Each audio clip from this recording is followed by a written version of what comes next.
বিরাট ভক্তের অতি উৎসাহ থেকে শিক্ষা।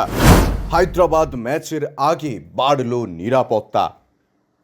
আইপিএলের প্রথম ম্যাচ থেকেই ছন্দহীন ছিল কেকেআর। টুর্নামেন্টের শুরুটাই হয়েছিল ঘরের মাঠে ইডেন গার্ডেন্সে আরসিবির কাছে হেরে। পরের ম্যাচে রাজস্থানকে হারিয়ে জয়ে ফিরলেও ফের বিঘ্নিত হয়েছে ছন্দ। রবিবার মুম্বাইয়ের বিরুদ্ধে লজ্জার হার সঙ্গী হয়েছে নারিন রাসেলদের। এই হার থেকে কলকাতার ক্রিকেটারেরা কতটা শিক্ষা নিয়েছেন সেটা বোঝা যাবে আগামী ম্যাচে। তবে ইডেনে নিরাপত্তার দায়িত্বে যারা আছেন তারা বেশ সতর্ক হয়েছেন, তা বোঝা যাচ্ছে ভালোই। বৃহস্পতিবার সানরাইজার্স হায়দ্রাবাদের বিরুদ্ধে ম্যাচের আগে এমনই ছবি ধরা পড়ল ইডেনে। প্রথম ম্যাচেই ফেন্সিংয়ে এবং সমস্ত বাধা টপকে মাঠে ঢুকে পড়েছিল এক ভক্ত।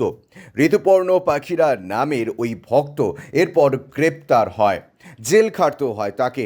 তবে সেই একই ঘটনার পুনরাবৃত্তি যাতে না হয় তার জন্য হায়দ্রাবাদ ম্যাচের আগে থেকে বাড়ানো হয়েছে ইডেনের নিরাপত্তা। মঙ্গলবার সন্ধে মাঠে ঘুরে গিয়েছে পুলিশ। ফেন্সিং আরও উঁচু করা হয়েছে যাতে সেটা টপকে কেউ মাঠে প্রবেশ করতে না পারে। আগের বার বিরাটের দিকে ছুটে গিয়েছিল তার ভক্ত, কে বলতে পারে বৃহস্পতিবার ট্রাভিস হেড বা ঈশান কিষানের দিকে ছুটে যাবে না কেউ। ব্যুরো রিপোর্ট, ইউজে নিউজ।